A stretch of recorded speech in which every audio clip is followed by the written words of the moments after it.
Radio Sucesos 101.7 FM presenta su noticiero Sucesos con Milton Pérez y Verónica Larrea. Un periodismo libre para una democracia plena. Los hechos y las opiniones de los sucesos que marcan nuestro tiempo.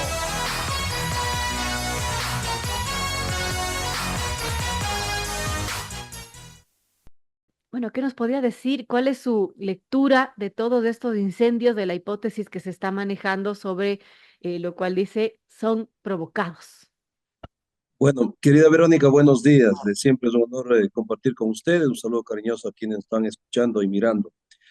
Más que como ministro del Interior o como exdirector del ECU, yo quiero comentar la experiencia mía como secretario de Seguridad de Quito, ¿no? Yo tuve la oportunidad de servir a esta querida ciudad por 5 años. Y me remonto, Verónica, a lo que pasó en el 2015. En el 2015 son hechos muy, pero muy parecidos a lo que está ocurriendo ahora. Recuerde usted, ahí nos prendieron entre 15 y 17 eventos simultáneos, a casi, es decir, casi con A la diferencias de par. 5 a 10 minutos y en puntos distintos. Y lo que usted hacía referencia, yo lo digo porque ya después de las investigaciones que hicimos con la unidad de investigación de incendios de Siria, después de todos los peritajes, y es más, personalmente, con en ese momento, comandante de bomberos de Arroyo, nosotros que estuvimos en el territorio, logramos encontrar, especialmente en el mismo cerro que hoy está con complicación, que es el Lauqui, encontramos neumáticos con cables y sobre todo con botellas de combustible que eran lanzados desde las partes altas. Es decir, la gente que hacía eso sabía lo que estaba haciendo. ¿Por qué? Porque esa modalidad de generar el incendio generaba mayor daño, porque a su paso, obviamente, iba prendiendo, iba generando fuegos que con el viento generaban estos incendios de copa, que llaman ellos, que son sumamente más difíciles de controlar. Entonces, yo me ratifico por todas las evidencias que ha dado el COE Nacional, el COE Metropolitano, el alcalde, la misma ministra de Ambiente que está liderando el COE Nacional.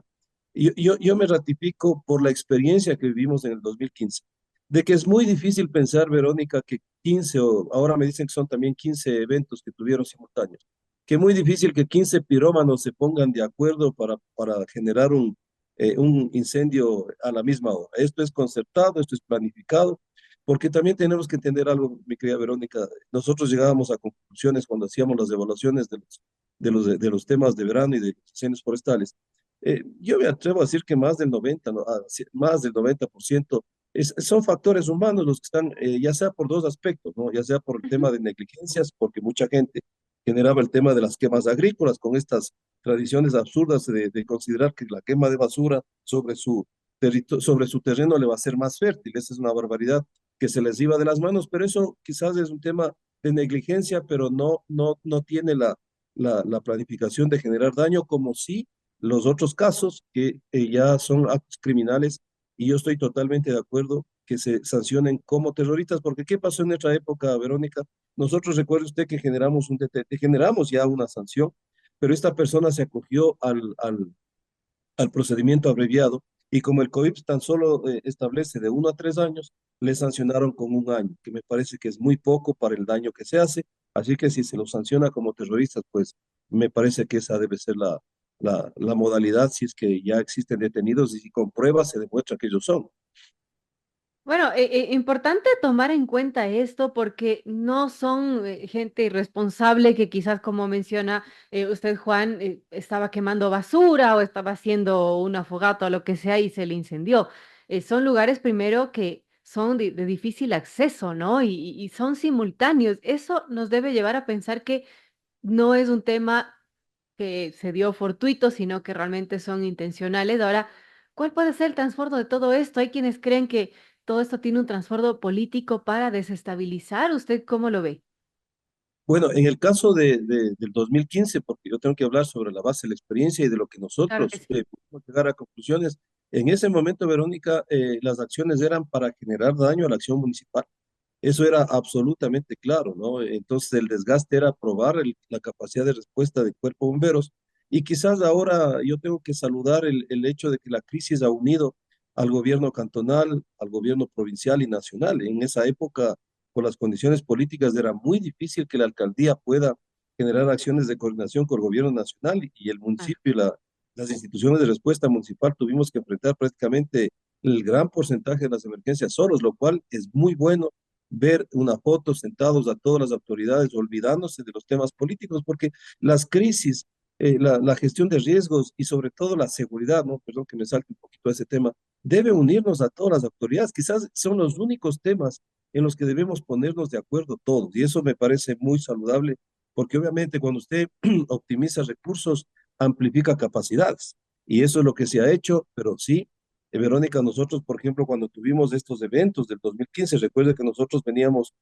haciéndonos cargo de la administración en el 2014, es decir, Claro. era prácticamente al poco tiempo, nos llevó a lecciones muy grandes. Y esto, hoy, por ejemplo, todo el apoyo de la ciudad, que usted resaltaba algo y que yo lo tengo que resaltar también, que es la solidaridad de los quiteños. Los quiteños nos dan ejemplo, son un monumento de la solidaridad. Yo recuerdo cuando también fui secretario de Seguridad del tema del terremoto del 2016, cómo la gente llegaba al Bicentenario. No teníamos ya bodegas que abastezcan la cantidad de alimentos, de ropa, de agua que nos ayudaban, nos prestaban camiones. Oiga, era que impresionante. Y no solamente era eso, sino se transformaron en los brazos operativos de armar los kits, de subir a los convoys. Es decir, Quito, créame que es una ciudad maravillosa en Quito el tema solidario, social. sin duda. Y ojalá, Verónica, los políticos aprendan de la comunidad de la solidaridad, porque eso es fundamental. Pero en ese sentido, nosotros aprendimos muchas lecciones. Y eso es que nosotros también como parte de la solidaridad y del trabajo en equipo, hay que seguir con las cosas que ya las mismas experiencias nos hicieron que tengamos que aplicarlas, y a veces lastimosamente las cosas, viene una administración y quiere empezar de nuevo. Mire, la experiencia que tuvimos nosotros con lastimosamente, inclusive recuerdo usted, fallecieron hasta 3 bomberos. Eres bomberil, es decir, lo más duro hasta la vida de un bombero se perdió. Esas experiencias tienen que darnos lecciones. Y eso generaron que nosotros, por ejemplo, en el municipio y en la secretaría que yo dirigía, generábamos cada amenaza de Quito tenía una mesa. Es decir, entiendo el tema de incendios, por ejemplo, era la mesa 3 si no mal recuerdo, y cada mesa tenía un protocolo de acción, es decir, inundaciones, movimientos en masa, incendios forestales, el tema de remolino de vientos, el tema de volcanes, el tema de terremotos. Inclusive en esa época ya le habíamos puesto al metro de Quito como una mesa número 10 entendiendo la magnitud. Entonces, ahí la parte, eso tenemos que verlo después, mi querida Verónica. Hoy hay que darle todo el apoyo a las autoridades después de cualquier situación, pero sí es importante generar esos protocolos en donde la prevención es fundamental, porque mire, nos queman los mismos puntos de siempre. El Auqui, obviamente Puembo, Guápulo, el Metropolitano, obviamente acá tenemos Pichincha, es decir, Bellavista, sí, son los mismos puntos. Entonces, ¿qué hicimos nosotros? Generamos un plan de patrullaje con todas las instituciones municipales, y ahí también nos apoyó la Policía Nacional. Se les daba rutas, se generaba patrullaje inclusive a zonas inaccesibles con drones, y eso nos bajó ostensiblemente Wow. la cantidad de incendios forestales, e inclusive permitió la captura de varios, y uno que ha sido el único sentenciado en toda esta historia. Entonces, eso nos permite trabajar en la prevención, sobre todo, más que en la reacción, porque usted ya ve que cuando esto ya tenemos que reaccionar, las pérdidas son incalculables. Es realmente lamentable, duele pensar que esto pueda ser provocado, que encima tenga un trasfondo político. No entiendo qué, bueno, qué increíble, ¿no? Tener que hablar de esto, pero sí, son incendios que se generan de manera simultánea y claro, es difícil atender todas estas emergencias que se dan a la vez y que además, como el ambiente está tan seco, se propaga tan rápidamente. Además de esos patrullajes, Juan, ¿qué se debería hacer en temas de prevención? Porque entiendo que, bueno, resulta difícil cuando ya hay estrategias de gente que está organizada para hacer daño, que duele decirlo, pero existe. Totalmente. Mire, nosotros, por ejemplo, veíamos que el territorio eran muy extensos y algunos inaccesibles. Por eso que nosotros llegamos a la conclusión que quienes generaban estos incendios sabían lo que hacían, porque nos generaban estos elementos combustibles desde parte altas para llegar a lugares inaccesibles que con el viento, obviamente, nos generaban complejidad. Por eso que ahí, por ejemplo, para este efecto, yo, por ejemplo, convocaba al COE Metropolitano, yo presidía el COE Metropolitano, y trabajábamos interinstitucionalmente en campañas de concienciación. Es decir, capacitábamos a los moradores de estos sectores, indicándoles cuál es el peligro de hacer las quemas agrícolas, se les indicaba cuáles son las sanciones, generábamos una campaña de concienciación también del cuidado de bosques con los jóvenes, con los colegios, y sobre todo también lo más importante era que se contrataba temporalmente por estas fechas personal que hacía el desbroce de zonas en donde la vegetación, por su tema seco, por el verano, se convertían prácticamente en combustible. Entonces, preveníamos, obviamente, que eso se amplifique. Y también, obviamente, lo que con presupuestos de bomberos, que tiene autonomía en ese sentido, inclusive se contrataba guardabosques, se les daba radios que inclusive tenían otro tipo de comunicación por la dificultad de las comunicaciones o sectores. Es decir, se trabajaba siempre en lo preventivo, porque ya lo reactivo estamos dando cuenta, ¿no? 2000 hombres en el primer día, y es más, nos dolía que no solamente teníamos daños en la vegetación, daños en la fauna, en Claro. animalitos inocentes que morían. Para mí era desgarrador ver esas imágenes de zarihuelas, recuerdo, de borreguitos, de perros, de gatos, que fallecían no solamente asfixiados, quemados. Es decir, no se dan cuenta estos criminales del daño que le hacen. Mire, esto ya son 10 años, le estoy contando, Verónica, de lo que pasó, y hasta ahora esos territorios, especialmente en Pueblo, que tuvimos el mayor incendio con 700 hectáreas, no se recupera y no se va a Fácil. recuperar de aquí a 10, a 15, a 20 años. Años. Esto tiene una recuperación de años. Entonces, ayer los que caminábamos por la ciudad de Quito, pudimos ver el daño ambiental, era imposible respirar. Hay gente que estaba buscando ir al Valle de los Chillos, donde estaba menos a familiares, es decir, el daño que es incalculable. Por eso la cuantificación que se hace quizás va muy por debajo del daño real Así es. que genera. Por eso el tema de sancionarles como terroristas yo comparto plenamente, porque están conscientes de lo que están haciendo, por lo tanto, si están conscientes del daño y del terror que generaron, tienen que ser sancionados de esa manera, y el parte policial y la fiscalía deben llevar hacia ese lado para que sean sancionados como terroristas, ¿no? Dios quiera se les encuentre y con las pruebas. Claro, bueno, se han encontrado indicios según las autoridades, por ejemplo, encontraron un dispositivo móvil y combustible que serían indicios contra este joven. Sin embargo, pues hay a quienes dice su familia que indica que se trata de un estudiante universitario que vive en la zona.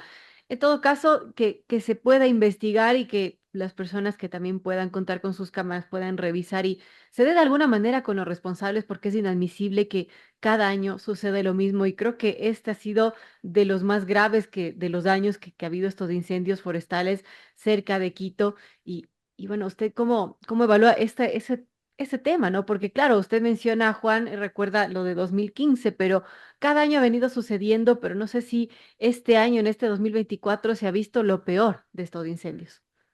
Verónica, hablaba la secretaria hace poquito, la escuchaba que hablaba de 1800 hectáreas ya afectadas, solamente en estos eventos 150, y estas hectáreas van a aumentar. Así nos pasaba a nosotros en los primeros cálculos, a veces quedábamos muy por debajo del total, cuando las cosas ya están, digamos, controladas y liquidadas, se hace esos cálculos de manera tecnológica, van a ser, fácil van a superar las 2000 hectáreas, lo cual ya sería uno de los peores daños que hemos tenido. Y quizás para complementar algo que me quedó pendiente, Verónica, es importante dentro de estos protocolos del patrullaje. Entiendo que hoy lo están haciendo, pero en ese momento nosotros uníamos a Policía Metropolitana dando rutas, a los agentes de tránsito dando rutas, a bomberos dando rutas y a la policía dando rutas y trabajando con inteligencia. Y en los lugares a los cuales era difícil llegar, pues se tenía este control de drones. Y ahí viene la idea, porque en nuestra administración se compró el helicóptero. Porque mire, ¿qué nos pasaba a nosotros que bomberos? Y era muy difícil la coordinación con el gobierno nacional, por eso yo saludo nuevamente que estén todos unidos. Yo también tuve la suerte de ser parte de un gobierno local y de un gobierno nacional, y es importante el apoyo Ambos. logístico, pero los apoyos logísticos a veces quedan cortos. Por ejemplo, mire, desde que se compró el helicóptero de bomberos, no se ha podido incrementar la flota de bomberos, porque también a veces, recuerde usted, que policía y Fuerzas Armadas tienen sus competencias propias. A veces cuando pedíamos nosotros helicópteros, decía es que el helicóptero está, por ejemplo, en Esmeraldas haciendo trabajos antidelincuenciales. Entonces, ya bomberos tiene que pensar en ampliar su flota, porque la única manera no, a veces no es número de hombres, porque los lugares inaccesibles se ataca de manera aérea, con helicópteros y bombivaques. Inclusive hoy hay otras técnicas, no solamente con bombivaques, hay otras técnicas que usted ha visto cómo se hacen en Canadá, en Estados Unidos, en Chile. con otro tipo de materiales lanzados desde avionetas, desde helicópteros. Eso tenemos que pensar, porque mire, Verónica, ahora los esfuerzos están en Quito, pero estamos con un incendio terrible en Cotopaxi, Así es a estamos con, nivel nacional. estamos con un incendio terrible en Vilcabamba, en Loja. Por lo Hace unos tanto, días se ya, quemó también la reserva, aparte de la reserva del Ángel, que es, es exacto. increíble, ¿no? Entonces, mire, no existen los equipos para poder estar en todos estos puntos. Y si es que lo local lo quieren hacer nacional, es decir, tratar de golpear en sectores, imagínense, la capacidad de respuesta va a ser rebasada. Por lo tanto, esto en el buen sentido tiene que tomarse porque, le vuelvo a repetir, yo viví en carne propia la experiencia mía de haber estado de secretario de seguridad en el territorio, de haber sido presidente del COE, presidente del COE nacional, del COE metropolitano, tomando decisiones, han hecho que lo que yo le estoy diciendo ahora sean fruto de todas estas experiencias y de golpes fuertes que tuvimos, porque no es que nosotros tuvimos una reducción casi del 70% en incendios forestales, pero en el 2015 nos golpearon y nos golpearon duro, por eso es que se tomaron decisiones y yo espero que esas decisiones que fueron positivas se las sigan manteniendo, porque si no, en un año vamos a estar igual en las mismas condiciones, Verónica, a lo mejor con un mismo helicóptero, y es importante que se adquieran mayor número de helicópteros y con la tecnología que hoy nos permite atacar desde el aire. Y patrullaje permanente es lo que nos dice Juan Zapata, quien fue ministro del Interior, también dirigió el EQ 911 y como también nos recuerda Juan Zapata, secretario de Seguridad del Distrito Metropolitano. Gracias, Juan, por estar con nosotros. ¿Algún mensaje final para nuestros amigos oyentes o las autoridades que lo puedan escuchar?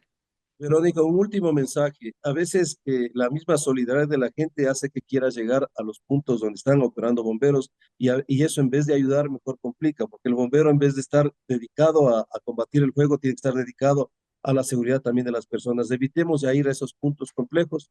Estamos con teletrabajo, salgan si es estrictamente necesario, porque la movilidad también es importante, el aire no está bueno, y sigan siendo solidarios. Hay puntos importantes como el Bicentenario, como en Conocoto, y sigan apoyando, porque bomberos necesitan mucha ayuda, pero sobre todo ayuda moral, porque tenemos el mejor cuerpo de bomberos, no del país, de la región, y lo digo porque conocí de cerca su trabajo. Gracias, Así Verónica, es. y lo comento también a apoyar con información oficial. Muchas gracias.